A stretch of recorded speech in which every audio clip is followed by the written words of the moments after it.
او لأذبحنہ،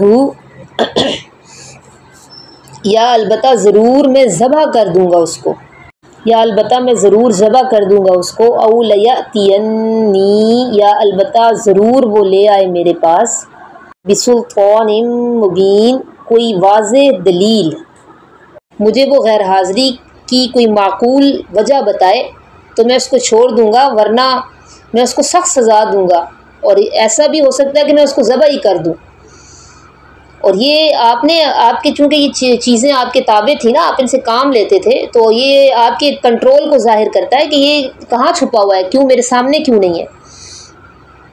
فمکث غیر بعید، فمکث پس وہ ٹھہرا، غیر بعید تھوڑی سی دیر، ہدہد نے، احطت میں نے احاطہ کیا ہے، احاطہ کا کیا مطلب ہے؟ میں نے معلوم کیا ہے، میں نے احاطہ کیا ہے، بما اس خبر کا، لم تحط بہ نہیں آپ کو احاطہ جس کا، احاطہ لفظ اردو میں استعمال ہوتا ہے، ٹھیک ہے، احاطہ اس چیز کو کہتے ہیں جس کو آپ نے گھیرے میں لیا ہوا ہو، تو اس کا مطلب یہ کہ میں نے مکمل علم لیا ہے، ایک خبر ہے جس کا میں مکمل علم لے کر آیا ہوں۔ کہا ہدہد نے، میں نے احاطہ کیا ہے اس خبر کا، نہیں آپ کو احاطہ جس کا، وجئتک اور میں لایا ہوں آپ کے پاس، من سبأ بنبأ یقین، من سبأ سبا سے، بنبأ یقین ایک یقینی نبا خبر، ایک یقینی خبر، میں لایا ہوں آپ کے پاس سبا سے ایک یقینی خبر۔ کیا ہے سبا؟ اصل میں ایک شخص کا نام تھا، ٹھیک ہے، اس شخص کے نام پر پھر یہ قوم آباد ہوئی، قوم کا نام بھی سبا پڑ گیا، لوگ قوم سبا کہنے لگے، پھر جہاں یہ قوم آباد تھی نا اس شہر کا نام بھی سبا پڑ گیا۔ سبا سب سے پہلے تو ایک شخص کا نام تھا، پھر اس کے نام پر وہ ایک پوری قوم بنی، اور پھر ایک شہر جس میں وہ آباد تھے اس شہر کا نام بھی سبا پڑ گیا۔ تو اب یہاں پہ جس سبا کی ذکر ہو رہی ہے اس سے مراد شہر ہے، سبا شہر، میں لایا ہوں سبا سے، یعنی سبا شہر سے ایک یقینی خبر، اور یہ یمن میں ہے، ٹھیک ہے، یمن کے قریب یہ علاقہ تھا سبا، وہاں سے ہدہد ایک خبر لے کر آیا تھا، اس لیے غائب تھا۔ انی وجدت امرأۃ، بے شک میں نے پایا ہے، امرأۃ ایک عورت کو، بے شک میں نے پایا ہے ایک عورت کو، تملکہم وہ بادشاہت کرتی ہے ان پر، میں نے پایا ہے ایک عورت کو، تملکہم، تملکہم وہ مالک بنی بیٹھی ہے ان کی، یعنی اس ان پر بادشاہت کرتی ہے، وأوتیت اور اسے دیا گیا ہے، اور اسے دی گئی ہے، من کل شیء ہر چیز، اور اسے دی گئی ہے ہر چیز، وَلَهَا عَرْشٌ عَظِيمٌ اور اس کا تخت بڑا ہے، اور اس کا ایک تخت ہے بڑا، اور اس کا ایک تخت ہے عظیم بڑا۔ پیچھے ایک لفظ گزرا ہے آیت نمبر 22 میں، احطت بما لم تحط به، اس میں ہمارے لیے ایک پیغام ہے، ایک سبق ہے۔ دیکھیں جس طرح چونٹی کا یہ عقیدہ تھا نا کہ سلیمان علیہ السلام عالم الغیب نہیں ہے، وہ کیونکہ وہ کہہ رہی تھی نا کہ ہمیں چھوٹی چھوٹی چونٹیاں ہیں، سلیمان علیہ السلام کا اتنا بڑا لشکر ہے، کہیں وہ بے خبری میں ہمیں رون نہ ڈالیں۔ اس نے کیا کہا تھا؟ فہم لا یشعرون، انہیں شعور ہی نہیں ہو، انہیں خبر ہی نہیں، وہم لا یشعرون، انہیں خبر ہی نہیں ہوگی اس چیز کی۔ تو اسی طرح ہدہد کا بھی یہ عقیدہ تھا کہ سلیمان علیہ السلام کی سلطنت بے شک بے مثال ہے، لیکن اس کے باوجود ان کا علم محیط نہیں ہے، اس لیے تو وہ کہہ رہا ہے کہ میں نے ایسی خبر کا احاطہ کیا ہے جس کا آپ کو احاطہ نہیں ہے، جو آپ کو معلوم ہی نہیں ہے۔ اس سے ہمیں پتہ چلتا ہے کہ پیغمبر عالم الغیب نہیں ہوتے، اور ان کا علم بھی علم محیط نہیں ہوتا، ان کے پاس اتنا ہی علم ہوتا ہے جتنا اللہ تعالیٰ ان کو دے دیں، ٹھیک ہے۔ آگے وہ بتا رہا ہے کہ اصل میں سبا سے جو ایک خبر لے کر آیا ہوں، وہ خبر یہ ہے کہ میں نے ایک عورت کو دیکھا ہے جو ان کی بادشاہ ہے، ان کی ملکہ ہے، اور اس کو ہر چیز دی گئی ہے۔ ہر چیز سے مراد ایسا نہیں کہ دنیا کی ہر چیز، اس سے مراد جو ایک سلطنت کو چلانے کے لیے جن لوازمات کی ضرورت ہوتی ہے نا وہ دی گئی ہے، اور اس کا مطلب یہ کہ ان کی ایک سٹیبل گورنمنٹ ہے، ایک مضبوط گورنمنٹ ہے، کیونکہ سلطنت کو چلانے کے لیے جن لوازمات کی ضرورت ہوتی ہے وہ سارے اس کے پاس ہیں. اور وَلَهَا عَرْشٌ عَظِيمٌ، اس کا ایک تخت بھی ہے بڑا. اور اس زمانے میں تخت بھی شان و شوکت کی علامت سمجھا جاتا تھا، جس کے اوپر معاہدین یا بادشاہ وغیرہ بیٹھتے تھے، لیڈر حکمران وغیرہ بیٹھتے تھے. اور وہ بڑا معمولی تخت نہیں ہوتا تھا، بڑا سجا سجایا تخت ہوتا تھا، ہیرے جواہرات ہوتے تھے، یاقوت زمرد اس میں لگے ہوئے ہوتے تھے، اور یہ بھی ان کی شان و شوکت کو ظاہر کرتا تھا. تو ہدہد اس کے تخت کے بارے میں بتا رہے ہیں، اس کا ایک تخت بھی بڑا ہے، یعنی اس کی سلطنت بڑی مضبوط اور پاورفل ہے. وجدتها، میں نے پایا ہے اس کو. وَلَهَا عَرْشٌ عَظِيمٌ، اس کا کیا ترجمہ بتایا آپ نے؟ اور اس کا ایک تخت ہے بڑا، یہ میں کئی دفعہ بتا چکی ہوں آپ لوگوں کو. اس کا ایک تخت ہے بڑا. جی یہ تو میں نے وجدتها، میں نے پایا ہے اس کو. وقومها، اور اس کی قوم کو. یسجدون للشمس، وہ سجدہ کرتے ہیں سورج کو. من دون اللہ، اللہ کے سوا. وہ سجدہ کرتے ہیں سورج کو اللہ کے. وزین لهم الشیطان، اور سجا دیے ہیں ان کے لیے شیطان نے. اعمالہم، ان کے عمل، یعنی جو یہ جو کام کر رہے ہیں نا سورج کو سجدہ، شرک وغیرہ، تو اس کو اچھا بھی سمجھ رہے ہیں کیونکہ شیطان نے سجا دیا ان کے لیے. سجانے کا یہی مطلب ہے کہ وہ اس چیز کو اچھا بھی سمجھتے ہیں. اور سجا دی ان کے لیے شیطان نے ان کے عمل. فصدہم، پھر روک دیا ہے ان کو. عن السبیل، سیدھے راستے سے. فہم لا یہتدون، پس نہیں وہ راہ پاتے. روک دیا ان کو سیدھے راستے سے، پس نہیں وہ راہ پاتے. یہ جو قوم سبا تھی یہ سورج پرست تھی، اور سورج کے پرستار بھی اس وقت دنیا میں موجود ہیں. مصر میں بھی اس وقت مصر میں تھے، ایران میں بھی تھے، اور آج بھی کئی جگہوں پہ ہیں سورج پرست. کراچی میں آپ اگر دیکھ لیں تو مجوسی ایک قوم ہے، وہ بھی سورج کی طلوع، جس وقت سورج طلوع ہو رہا ہوتا ہے نا اس وقت سمندر کے کنارے کھڑے ہو کر سورج کو سجدہ کرتے ہیں، اس کو سلام کر رہے ہوتے ہیں معاذ اللہ. تو سورج کو کے پرستار بھی موجود ہیں. جبکہ ہماری شریعت میں ہمیں کیا حکم ہے کہ جس وقت سورج طلوع ہو رہا ہو اور غروب ہو رہا ہو نا، اور عین استوا کے وقت، یعنی سورج زوال کا جو ٹائم ہوتا ہے 12 کے بعد، جب سورج بالکل ایک درمیان میں آ کر رک جاتا ہے، تو اس وقت یہ 3 اوقات ہیں، اس میں سجدہ کرنے سے ہمیں منع کیا گیا ہے. ٹھیک ہے، کیوں؟ اس وقت شیاطین سجدہ کرتے ہیں. تو اس طرح کی قومیں اب بھی موجود ہیں، اور اس دور میں یہ قوم سبا تھی جو سورج کو سجدہ کرتی تھی. تو یہ شکایت کر رہا ہے ہدہد کہ میں نے ایک ایسی قوم کو دیکھا ہے اور وہ اس چیز کو بڑا اچھا بھی سمجھ رہے ہیں، اور ان کے شیطان نے روکا ہوا ہے اور وہ راہ نہیں پا رہے. اللہ یسجدوا للہ، کیوں نہیں وہ سجدہ کرتے اللہ کو. الذی یخرج الخبء، جو نکالتا ہے پوشیدہ چیزیں. خبء کہتے ہیں چھپی ہوئی چیزیں، پوشیدہ چیزیں. جو نکالتا ہے پوشیدہ چیزیں. فی السماوات والارض، آسمانوں میں اور زمین میں. آسمانوں کی پوشیدہ چیزیں کون سی ہیں جو اللہ تعالیٰ نکالتے ہیں؟ آسمانوں کی پوشیدہ چیزیں کون؟ چاند اور ستارے. ہاں، یہ ایک وقت میں چھپ جاتے ہیں نا، پھر اللہ ظاہر کرتا ہے. بارش پوشیدہ ہے نا، ہاں، بادلوں میں سے پھر اللہ تعالیٰ اس کو اتارتے ہیں. جو نکالتا ہے پوشیدہ چیزیں آسمانوں میں اور زمین میں. یعلم، اور وہ جانتا ہے. ما تخفون، جو تم چھپاتے ہو. وما تعلنون، اور جو تم ظاہر کرتے ہو.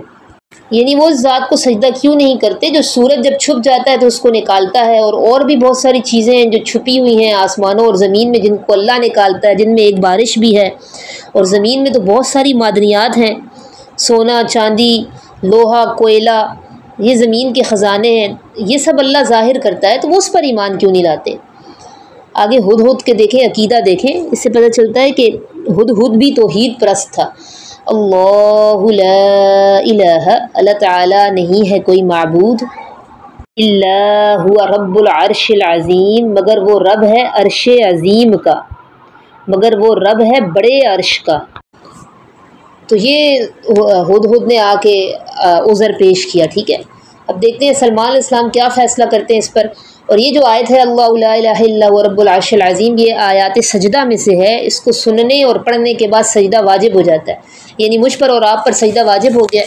اب جو بہنیں تو سجدہ کرنے کی پوزیشن میں ہیں، پاک ہیں، وہ سجدہ کر لیں. میں بھی کر لیتی ہوں. ٹھیک ہے، اس کے بعد پھر کلاس شروع کرتے ہیں. والا فرمایا سلمان علیہ السلام نے سننظر، جلد ہی ہم دیکھ لیں گے. اصدقت، کیا تم نے سچ کہا ہے، کیا تم نے سچ کہا ہے. ام کنت من الکاذبین، یا تم ہو جھوٹ بولنے والوں میں سے. جلد ہی ہم دیکھ لیں گے کیا تم نے سچ کہا ہے یا ہو تم جھوٹ بولنے والوں میں سے. اس کی ہدہد کی میں کچھ فضیلت بھی بتا دوں.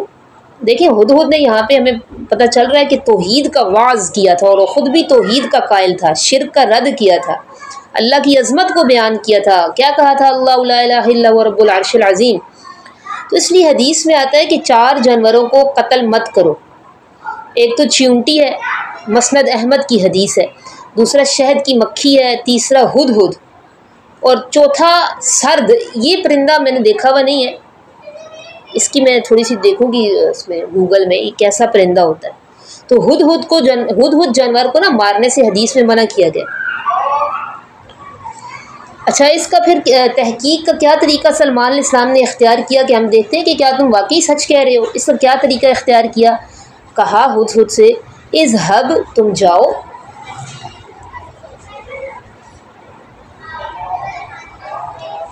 تم جاؤ بکتابی ھذا، میرے اس خط کے ساتھ. ھذا اس یہ، تم جاؤ میرا یہ خط لے کر، تم جاؤ میرے اس خط کے ساتھ.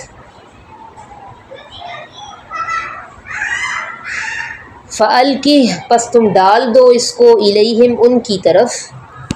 ثم تول عنہم، پھر تم پلٹ جانا ان سے، پھر تم پھر جانا ان سے، تم لوٹ جانا ان سے، پھر تم لوٹ آنا ان سے.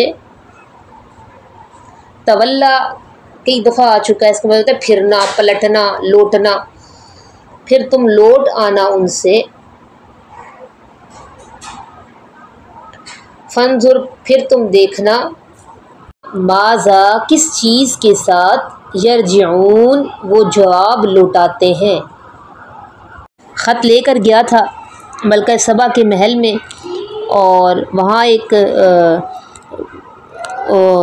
اس کے محل میں ایک روشن دان تھا، اس کے ذریعے وہ ملکہ کی خوابگاہ میں پہنچا تھا اور خط اس کے قریب رکھ دیا تھا اور خود باہر نکل گیا تھا. ٹھیک ہے، پھر جب ملکہ سبا بیدار ہوئی تھی نیند سے تو اس نے درباریوں کو بلایا تھا، اور اس نے کیا کہا تھا اب آگے پڑھتے ہیں. قالت، وہ بولی. درمیان میں سے واقعات حذف ہے نا، ضروری جو ڈیٹیل ہے وہ اللہ تعالیٰ بتا رہے ہیں، کیونکہ وہ تو چیز واضح ہے کہ ضرور ہدہد پھر کیا ہوگا، اسے خط ڈالا ہوگا، اس لیے تو پھر وہ دربار میں آ کے سوال کر رہی ہے. قالت، وہ بولی، یا ایھا الملأ، اے درباریو، اے سردارو. ملا کہتے ہیں سردار کو. اے سردارو، انی القی الی، بے شک ڈالا گیا ہے میری طرف. اے سردارو، بے شک ڈالا گیا ہے میری طرف، بے شک ڈالا گیا ہے میری طرف کتاب کریم، ایک عزت والا خط. انہ من سلیمان، بے شک یہ سلمان علیہ السلام کی طرف سے ہے، اور بے شک وہ بسم اللہ الرحمن الرحیم سے شروع ہے. بے شک وہ سلمان علیہ السلام کی طرف سے ہے، اور بے شک وہ بسم اللہ الرحمن الرحیم سے شروع ہے.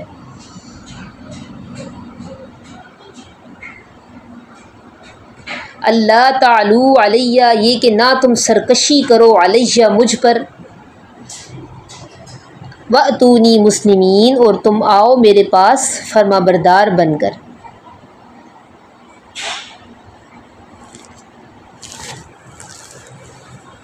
اچھا، اس کو عزت والا خط کہہ رہی ہے ملکہ. کیوں کہہ رہی ہے اس کو عزت والا خط؟ ایک تو وہ لکھا ہوا عمدہ طریقے سے تھا، اس کا متن 2 ٹوک تھا، بالکل واضح تھا، بسم اللہ الرحمن الرحیم. اور آگے اللہ تعالی علیہ واتونی مسلمین کہ کفر و شرک والا راستہ چھوڑ دو اور میرے پاس مسلمان بن کر آ جاؤ۔ تو بالکل ایک واضح دو ٹوک پیغام تھا، اور لکھا، اور اس کے اوپر مہر بھی لگی ہوئی تھی، جس کی وجہ سے اس کو اندازہ ہو رہا تھا کہ یہ کسی معزز شخصیت کی طرف سے آیا ہے۔ ٹھیک ہے، یہ خط کا مضمون تھا جو یہاں پہ آیا نا، انہ بسم اللہ الرحمن الرحیم اور اللہ تعالی علیہ واتونی مسلمین، یہ۔ اور اس وقت شروع میں لکھا کرتے تھے لوگ اس طرح اپنا نام لکھا کرتے تھے، جیسے من عبداللہ سلیمان ابن داود علی من اتبع الہدا، اس طرح کے کلمات ہوتے تھے۔ اور دیکھیں خطوط لکھ کر لوگوں کو اسلام کی دعوت دینے کا یہ سلسلہ یہ اس دور میں بھی تھا، اور خود نبی علیہ الصلوۃ والسلام نے بھی یہ طریقہ اختیار کیا تھا۔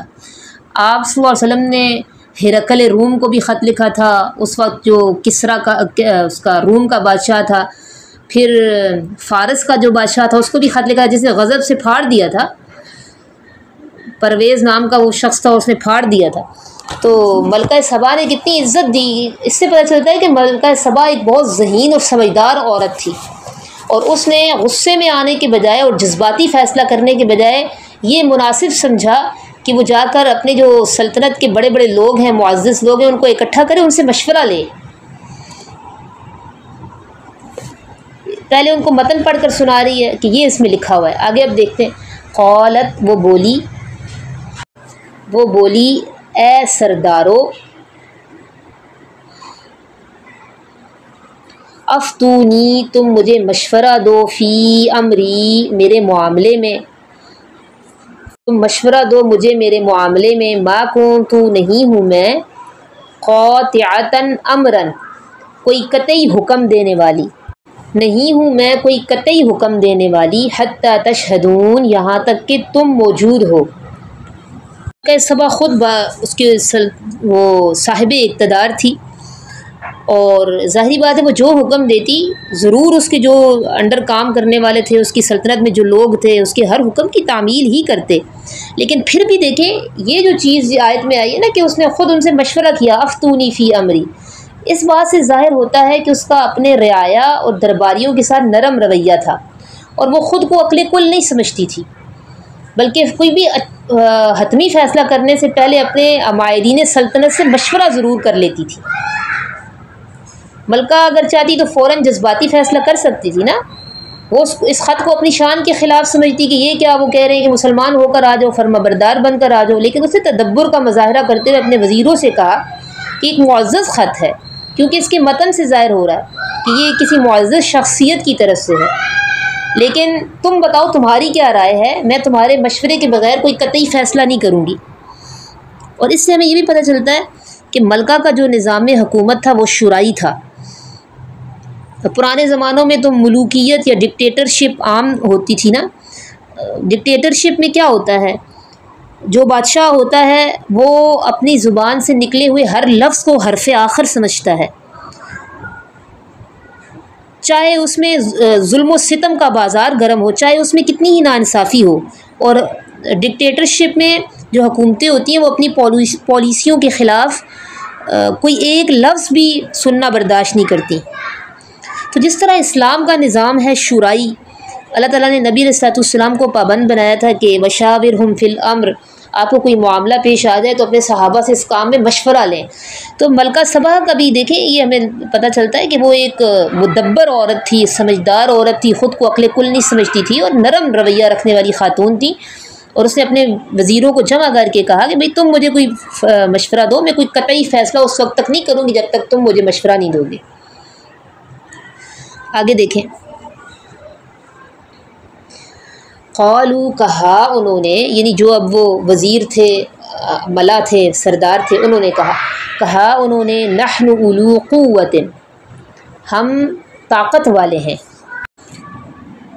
وَأُولُو بَأْسٍ شدید، اور سخت جنگ جو ہیں، شدید کہتے ہیں سخت کو، بأس کہتے ہیں لڑائی کو، اور ہم سخت جنگ جو ہیں یعنی سخت لڑائی والے ہیں اور سخت جنگ جو ہیں۔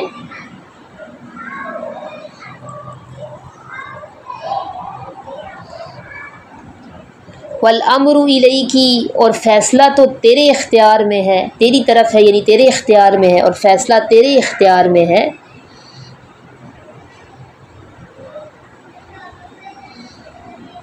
فانظری، پس تو دیکھ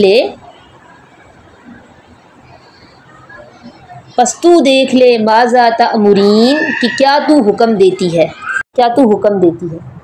یعنی وہ مشورہ یہ دے رہے ہیں کہ بھئی ہمارے پاس قوت ہے، اسلحہ ہے، ماہرین ضرب و حرب ہیں، تو ہم تو اگر تم آرڈر کرو گی تو ہم تو لڑنے کے لیے بھی تیار ہیں، لیکن فیصلہ تیرے اختیار میں، دیکھو تجھے کیا حکم تمہیں بہتر لگتا ہے، تم جو حکم دو گی ہم وہ بجا لائیں گے۔ قالت، اب ملکہ کی سمجھداری دیکھیے، قالت، وہ بولی، یہ ایک بہت زیرک حکمران تھی نا، عقل مند حکمران تھی، اسی اللہ تعالیٰ نے بڑے عزت و احترام اور اہتمام سے اس کا تذکرہ کیا یہاں پہ۔ قالت، وہ بولی، ان الملوک، بے شک بادشاہ، ملک کی جمع ملوک ہوتا، ٹھیک ہے، ملک کہتے ہیں ایک بادشاہ کو، ملوک بہت سارے بادشاہ۔ وہ بولی، بے شک بادشاہ، اذا دخلوا قریۃ، جب وہ داخل ہوتے ہیں کسی بستی میں، افسدوها، تو وہ فساد کرتے ہیں اس میں، وہ خرابی پیدا کرتے ہیں اس میں، بگاڑ کرتے ہیں اس میں۔ وہ بولی، بے شک بادشاہ جب داخل ہوتے ہیں کسی بستی میں وہ فساد کرتے ہیں اس میں۔ وجعلوا، اور وہ کر دیتے ہیں، اعزت اہلیہا، اہلیہا کا مطلب ہے اس شہر کے رہنے والوں کو، اعزت کا اعزہ یہ عزیز کی جمع ہے، ٹھیک ہے، عزیز کتنا، وہ میرا، آپ کہتی ہیں وہ میرا عزیز ہے، تو اس کی جمع اعزہ، وہ ہمارے اعزہ و اقارب ہیں، تو عزیز کی جمع اعزہ، اعزت اہلیہا، اور وہ کر دیتے ہیں اس کے رہنے والے عزت داروں کو، وہ کر دیتے ہیں اس کے رہنے والے عزت داروں کو اذلہ، ذلیل۔ وَكَذَلِكَ يَفْعَلُونَ، اور یہ ایسا ہی کرتے ہیں، یعنی بادشاہ جو ہوتے ہیں وہ اسی طرح کرتے ہیں۔ وَكَذَلِكَ يَفْعَلُونَ، اور یہ ایسا ہی کرتے ہیں اور اسی طرح وہ کرتے ہیں، وَكَذَلِكَ، اسی طرح، يَفْعَلُونَ، وہ کرتے ہیں اور اسی طرح وہ کرتے ہیں۔ اب دیکھیں یہاں پہ بھی ملکہ کے جو خیالات ہیں وہ اس کی عاقبت اندیشی اور اس کی سمجھداری کو ظاہر کر رہے ہیں۔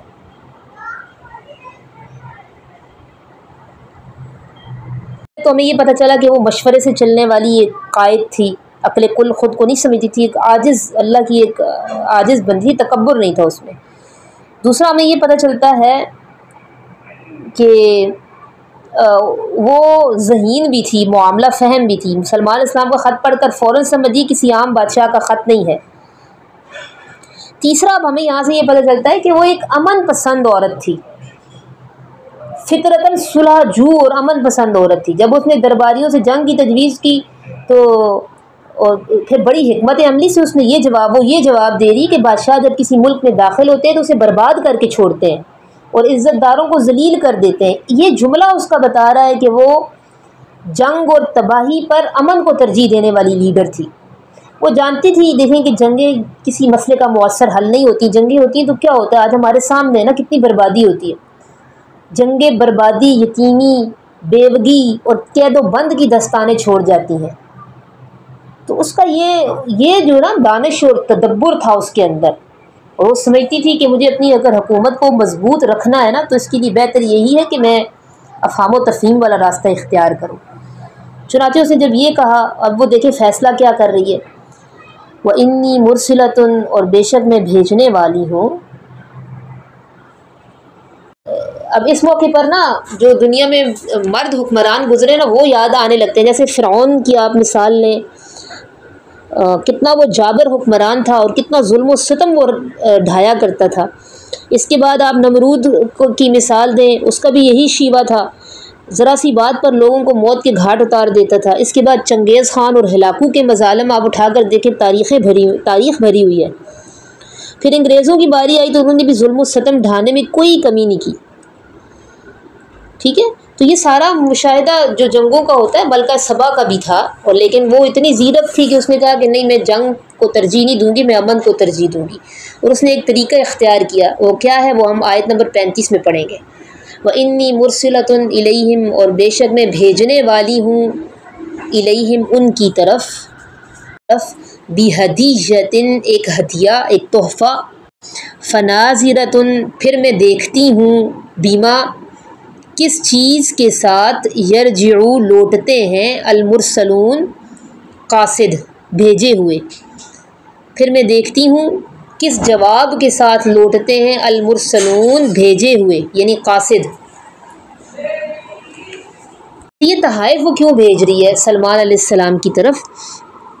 اصل میں وہ یہ دیکھنا چاہتی تھی کہ سلمان علیہ السلام نے تو اس سے کہا ہے نا کہ شرک کفر اختیار کر کے سرکشی نہ کرو اور فرما بردار ہو جاؤ، مسلمان ہو جاؤ، تو وہ یہ دیکھنا چاہتی تھی کہ واقعی ان کا مقصد کوئی نیک مقصد ہے، کوئی نظریہ ہے اس کے پیچھے، کہیں ان کا مقصد ملک حاصل کر کے اپنے وسائل کو بڑھانا تو نہیں ہے، جیسے عموماً دنیا پرست لیڈرز یا دنیا پرست جو حکومتیں ان کا ایک ہوتا ہے، ان کے سامنے جب وہ جنگیں مسلط کرتے ہیں نا، ان کا یہی نظریہ ہوتا ہے نا کہ وہ اس ملک کے وسائل پر قبضہ کر لیں، اس ملک پر قبضہ کر کے اپنی حکومت کو بڑھائیں، ملک گیری کا نظریہ ہوتا ہے۔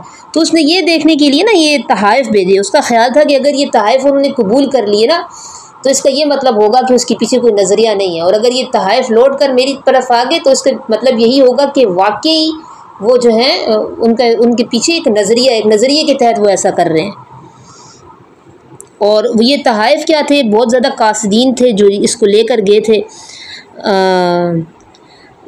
اس میں بتایا جاتا ہے کہ 500 لونڈیاں تھیں، 500 غلام تھے، سونے کی اینٹیں تھیں، 500 سونے کی اینٹیں تھیں، اور کشتیوں پر لاد کر یہ سارے تحائف بھیجے گئے تھے۔ اور اللہ تعالیٰ نے بذریعہ وہی سلمان علیہ السلام کو بتا دیا تھا کہ اس طرح کے تحائف آ رہے ہیں، تو آپ نے جنات کو حکم دیا تھا کہ میرے شہر کے اندر 9 میل کی مسافت تک ایسی سڑک بنا دو جس کا صرف فرش سونے کا ہو، سونے کی اینٹوں کا ہو، ٹھیک ہے؟ تو وہ بھی بتانا چاہتے تھے کہ اللہ نے جو مجھے سلطنت اور شان و شوکت دی ہے نا، دنیا کی چیزوں کی مجھے پرواہ نہیں، یہ اس سے زیادہ ہے جو تمہارے پاس ہے۔ جو آگے دیکھتے ہیں کیا ہوتا ہے۔ فلما جاء، پھر جب وہ آیا، سلیمان سلمان علیہ السلام کے پاس، وہ آیا، کون آیا؟ یعنی قاصد آیا۔ اچھا، یہاں پہ ایک سوال پیدا ہوتا ہے کہ پیچھے تو مرسلون کا لفظ ہے، بہت سارے بھیجے گئے، بہت سارے لوگ، جمع کا صیغہ ہے نا، اور آگے ایک آ رہا ہے کہ وہ آیا، تو ظاہری بات ہے تحائف لے کر تو بہت سارے لوگ آئے ہوں گے نا، لیکن بات کرنے کے لیے ایک کوئی قاصد آگے آیا ہوگا، اس لیے آگے پھر واحد کا صیغہ ہے۔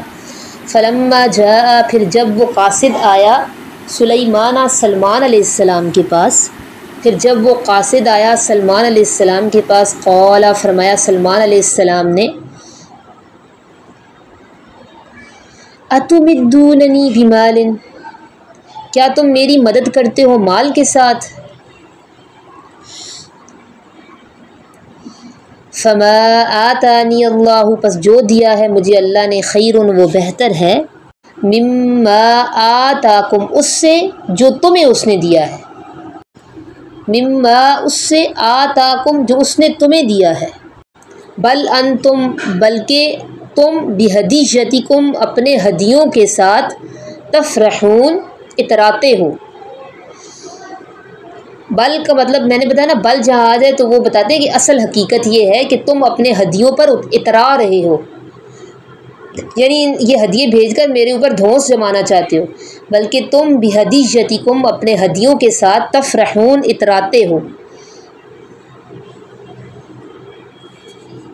کہ جو حضرت سلمان علیہ السلام تھے وہ عام دنیا کے بادشاہوں کی طرح نہیں تھے جو تحائف لے کر یا مال و دولت لے کر خاموش ہو جاتے۔ ارجع، تم لوٹ کر جاؤ، الیہم، ان کی طرف،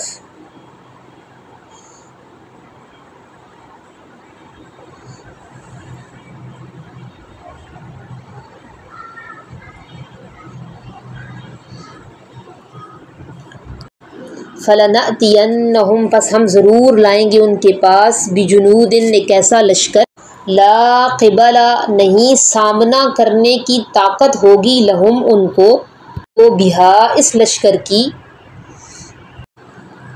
نہیں سامنا کرنے کی طاقت ہوگی ان کو اس لشکر کی، وَلَنُخْرِجَنَّهُمْ، اور ہم ضرور نکال دیں گے ان کو، منہا، اس جگہ، اذلۃ وہم صاغرون، ذلیل کر کے، وہم صاغرون، اور وہ پست ہونے والے ہوں گے۔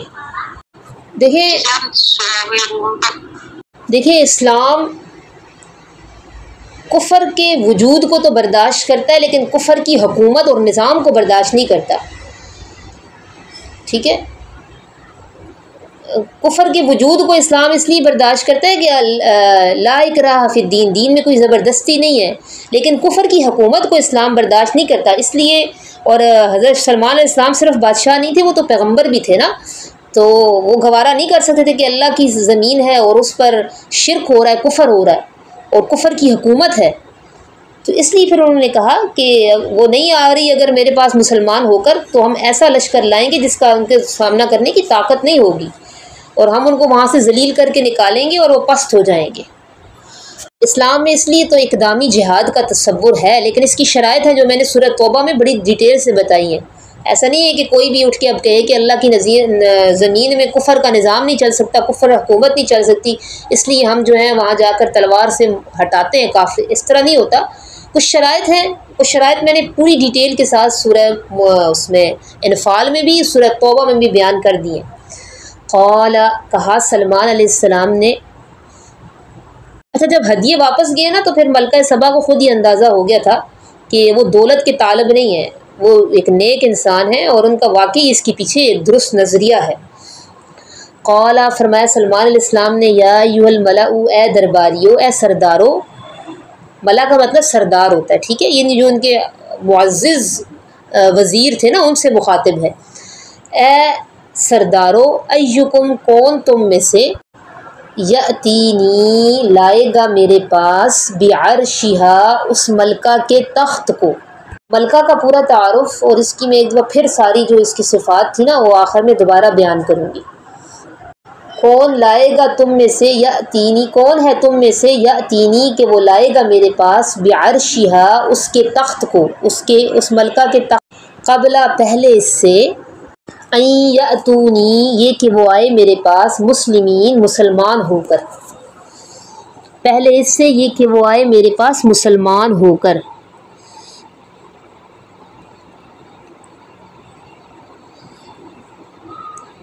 جب یہ دھمکی آمیز پیغام ملا تھا نا ملکہ کو، تو اور ملکہ کو سارے حالات بھی پتہ چل گئے تھے، تحائف بھی مل گئے تھے، تو اس کو سمجھ گئی تھی، بات کی تہہ تک پہنچ گئی تھی کہ اب نا واقعی اس کے پیچھے کوئی نظریہ ہے، وہ اللہ کے پیغمبر ہیں، اب مجھے جنگ و جدل کے بجائے اطاعت والے راستہ اختیار کرنا چاہیے۔ چنانچہ اس نے روانگی کی تیاریاں شروع کی تھیں، تاریخ مقرر کی تھی اور شام اور فلسطین کے سفر پر روانہ ہو گئی تھی، ٹھیک ہے، اور اس کی خبر پھر حضرت سلمان علیہ السلام کو مل گئی تھی، اس لیے انہوں نے کہا کہ کون ہے میرے اس دربار میں کون ایسا ہے جو کہ اس کا تخت میرے پاس لے کر آئے گا اس سے پہلے کہ وہ میرے پاس مسلمان ہو کر پہنچ جائے۔ قال عفریت من الجن، کہا ایک دیو ہیکل جن نے، عفریت کہتے ہیں نا، عفریت ہماری زبان میں کہتے ہیں بہت بڑی مصیبت کو، کہتے ہیں میرے اوپر تو یہ عفریت آ گئی، اردو میں عفریت بول رہے ہوتے ہیں، کہتے ہیں ہمارے اوپر تو یہ عفریت ٹوٹ پڑی ہے، عفریت آ گئی، یعنی بہت بڑی مصیبت آ گئی۔ تو جنوں میں جو بہت قوی ہیکل ہوتا ہے، جس کی یہ باڈی اور طاقت بہت زیادہ ہوتی ہے نا، اس کو عفریت کہتے ہیں، جس کو آپ دیو بھی کہہ سکتی ہیں۔ قال عفریت من الجن، کہا ایک بہت طاقتور جن نے، انا آتیک بہ، میں لاؤں گا آپ کے پاس، بہ، اس تخت کو، قبل ان تقوم، پہلے اس سے کہ آپ کھڑے ہوں گے، من مقامک، اپنی جگہ سے، پہلے اس سے کہ آپ کھڑے ہوں اپنی جگہ سے، یعنی آپ کے اپنی جگہ سے کھڑے ہونے سے پہلے میں وہ تخت لے کر آ جاؤں گا۔ کہا ایک بہت طاقتور جن نے، میں لاؤں گا آپ کے پاس اس تخت کو، پہلے اس سے یہ کہ آپ کھڑے ہوں اپنی جگہ سے، وَإِنِّي عَلَيْهِ، اور بے شک میں اس پر، لَقَوِيٌّ امین، البتہ قوت والا، امانت دار ہوں، یعنی میں کوئی خیانت بھی نہیں کروں گا، کیونکہ وہ تخت اس کے اندر زمرد اور جواہرات اور یاقوت اور ایسی چیزیں جڑی ہوئی تھیں نا، تو اس نے کہا میں امین بھی ہوں، میں اس میں خیانت بھی نہیں کروں گا، اور بے شک میں اس پر لَقَوِيٌّ امین، قوت والا، امانت دار ہوں۔ قال الذی عندہ، کہا اس شخص نے، عندہ جس کے پاس، علم من الکتابی، علم تھا کتاب کا، اس دور میں کتاب کون سی تھی؟ زبور، تو جس شخص کے پاس تورات اور زبور دونوں کا علم تھا وہ ایک آپ کا وزیر تھا جس کا نام تھا آصف ابن برخیہ، ٹھیک ہے، آصف ابن برخیہ۔ اس نے کہا انا آتی کا بھی، میں لاؤں گا آپ کے پاس بھی اس تخت کو، قبل پہلے اس سے، این یرتدا یہ کہ لوٹے، الیکا آپ کی طرف، پہلے اس سے یہ کہ لوٹے آپ کی طرف، طرفک آپ کی نگاہ، یعنی آپ کی پلک جھپکنے سے پہلے میں اس تخت کو لے کر آ جاؤں گا۔ اور پھر آصف ابن برخیہ نے ایسا ہی کیا، اور یہ کیا تھی، وہ نیک آدمی تھے نا، یہ ان کی کرامت تھی، اللہ نے کہا ان کے پاس علم تھا تو یہ ان کی کرامت تھی، لیکن کرامت اللہ تعالیٰ بزرگوں کے ہاتھ پر ظاہر ضرور کرتے ہیں، لیکن کرنے والی وہ اللہ کی ذات ہوتی ہے، ٹھیک ہے۔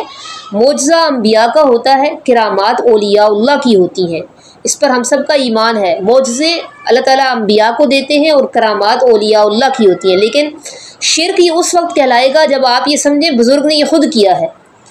اب دیکھیں موسیٰ علیہ السلام کے ہاتھ میں لاٹھی ہوتی تھی، اللہ تعالیٰ نے حکم دیا تھا اس کو زمین پہ ڈالے، تو وہ اللہ کے حکم سے پھر سانپ بنتی تھی، اس کو سانپ بنانے والی اللہ کی ذات تھی، اس کو بنانے والے موسیٰ علیہ السلام نہیں تھے، وہ ایک معجزہ تھا جو اللہ نے ان کے ہاتھ پر ظاہر کیا، لیکن وہ کرنے والی کون سی ذات تھی، اللہ کی۔ شرک تب ہو جب ہم کہیں کہ یہ کرنے والے بھی موسیٰ علیہ السلام ہیں۔ اب بزرگ کے ہاتھ پر کوئی کرامت ظاہر ہوتی ہے تو یہ جو ہے یہ بڑی بات ہے، لیکن اس میں یہ کیا ہے، اللہ کی طرف سے، اللہ کا کمال ہے کہ اللہ نے اس بزرگ کے ہاتھ پر اس کرامت کو ظاہر کیا۔ کرامت بزرگ کی ہوتی ہے لیکن کرنے والی اللہ کی ذات ہوتی ہے، تو ان کی کرامت تھی کہ پلک جھپکتے ہی وہ تخت کہاں ہزاروں میل دور تھا یمن، اور وہاں سے شام اور فلسطین آ گیا۔ فلما رآہ پھر جب دیکھا سلیمان علیہ السلام نے اس کو مستقرن رکھا ہوا، عندہ اپنے پاس، قال ھذا من فضل ربی، فرمایا سلیمان علیہ السلام نے یہ میرے رب کے فضل میں سے ہے۔ ایسے واقعات ہو رہے ہیں نا کہ سلیمان علیہ السلام کا دل جو ہے وہ شکر میں ڈوب رہا ہے، اور آپ زبان سے بھی یہی کہہ رہے ہیں ھذا من فضل ربی، یہ میرا کوئی کمال نہیں ہے، یہ میرے رب کے فضل میں سے ہے کہ اس نے میری امت میں ایک ایسے فرد کے ہاتھ پر یہ کرامت ظاہر کی۔ اور ظاہری بات ہے چونکہ وہ سلمان علیہ السلام کے امتی ہیں تو یہ کریڈٹ بھی سلمان علیہ السلام کو جائے گا نا کہ اس نبی کے امتی ہیں جن کے ہاتھ پر اللہ نے یہ کرامت ظاہر کی۔ پھر جب دیکھا سلیمان علیہ السلام نے اس کو رکھا ہوا اپنے پاس تو کہا انہوں نے ھذا من فضل ربی، یہ میرے رب کے فضل میں سے ہے، لیبلونی تاکہ وہ مجھے آزمائے۔ آپ کو جب کوئی نعمت ملتی ہے نا وہ آزمائش ہوتی ہے، اور کوئی نعمت چھن جاتی ہے تو وہ بھی آزمائش ہوتی ہے، ہمارے ایمان کی آزمائش ہے دنیا میں۔ آپ یہ ذہن بنا لیں کوئی ایسا نہیں ہے جو امتحان میں نہ ہو، جو عیش کوشی میں مبتلا ہیں وہ بھی امتحان میں ہیں، جو محروم ہیں کسی چیز سے وہ بھی امتحان میں ہے۔ دنیا میں ہم سب کا امتحان چلتا رہے گا، تو یہ دنیا امتحان کی جگہ ہے۔ تو حضرت سلمان علیہ السلام یہی کہہ رہے ہیں، اس نے یہ چیزیں مجھے دی ہیں، کیوں دی ہیں، لیبلونی تاکہ وہ مجھے آزمائے، اشکرو کہ میں شکر ادا کرتا ہوں، ام اکفر یا میں ناشکری کرتا ہوں، کہ میں شکر ادا کرتا ہوں یا میں ناشکری کرتا ہوں۔ ومن شکر اور جو شخص شکر ادا کرے، فإنما یشکر لنفسہ پس بے شک وہ شکر ادا کرتا ہے اپنی جان کے فائدے کے لیے۔ شکر گزاری کا فائدہ آپ کو خود ہوتا ہے، ٹھیک ہے، ناشکری انسان کو ڈپریشن میں مبتلا کرتی ہے، اور شکر گزاری سے کیا فائدہ ہوتا ہے، آپ کو اللہ تعالیٰ اور وہ چیز دیتے ہیں جس میں آپ شکر کرتے ہیں، اور آپ ناشکرے بندے کے پاس بیٹھ جائیں آپ خود ڈپریشن میں جانے لگتے ہیں، ٹھیک ہے۔ تو خود جس بندے کے اندر ناشکری ہو وہ خود کتنا ڈپریشن میں جاتا ہوگا۔ اب تو دیکھو انگریزوں نے بھی ڈپریشن سے بچنے کے یہ طریقے بتائے ہوئے ہیں، آپ وہاں کے جو ہوتے ہیں مینٹورز ہوتے ہیں وہ طریقہ آپ کو بتاتے ہیں، گریٹیٹیوڈ جنرل باقاعدہ آپ سے بنواتے ہیں کہ پورے رجسٹر بناؤ اور روز آپ بتاؤ کہ کتنی آپ نے نعمتیں ایسی جس پہ آپ نے گریٹیٹیوڈ، جس کا آپ نے تھینک فل ہونا ہے، جس پر آپ نے شکر گزار ہونا ہے۔ تو ہمارا مذہب اس لیے تو ہمیں یہ سکھا رہا ہے یہ چیزیں کہ اس میں ہمارا اپنا فائدہ ہوتا ہے، روحانی فائدہ ہے، نفسیاتی فائدہ ہے، ذہنی پختگی ہے، شعوری فائدہ ہے۔ تو شکر کے تو بہت زیادہ فائدے ہیں، بچوں کو بھی سکھائیں، خود بھی سیکھیں۔ جو وہ شکر ادا کرتا ہے پس بے شک وہ شکر ادا کرتا ہے اپنی جان کے فائدے کے لیے۔ ومن کفر، اور جس نے کفر کیا، فإن ربی غنی کریم، پس بے شک میرا رب بے نیاز کریم عزت والا ہے۔ بے شک میرا رب بے نیاز کریم عزت والا ہے، کرم والا ہے۔ اس اللہ کو کوئی اس سے فرق نہیں پڑتا آپ اس کی ناشکری کرتے ہیں یا آپ شکر گزار بندے بنتے ہیں۔ سلیمان علیہ السلام کا بھی اللہ نے جو یہ تذکرہ کیا نا، اتنی شان و شوکت اللہ نے ان کو دی، اتنی ایک سٹیبل حکومت دی، جنات ان کے مسخر کر دیے، ہوائیں ان کے تابع کر دیں، پرندے ان کے تابع کر دیے، جانوروں کی بولیاں ان کو سکھا دی۔ تو یہ اتنی سٹیبل حکومت ہے، لیکن اللہ یہ دیکھ رہے ہیں سلمان علیہ السلام کام کیسے کر رہے ہیں، ٹھیک ہے۔ اس سے ہمیں ایک جو سیکھ ملتی ہے، ایک سبق ہمیں ملتا ہے، وہ یہ بھی ہے کہ اللہ تعالیٰ یہ نہیں دیکھتے کہ کوئی بندہ کتنا امیر ہے یا کتنا غریب ہے۔ امیری بھی آپ کی آزمائش ہے، غریبی بھی آپ کی آزمائش ہے۔ اللہ تعالیٰ یہ دیکھ رہے ہیں کہ ہم کام کیسے کرتے ہیں، امیری ہے تب بھی کیسے کام کر رہے ہیں، کیا کرتوت ہیں ہمارا کیا کریکٹر ہے، اور غربت میں بھی ہمارا کیا کریکٹر ہے، ہم کیا کر رہے ہیں، ہمارے کام کیسے ہیں، ٹھیک ہے۔ اللہ اس چیز کو دیکھ رہا ہے، یہی ہماری آزمائش ہو رہی ہے۔ سبحان ربک رب العزت عما یصفون وسلام علی المرسلین والحمد للہ رب العالمین۔ ربنا تقبل منا انک انت السمیع العلیم۔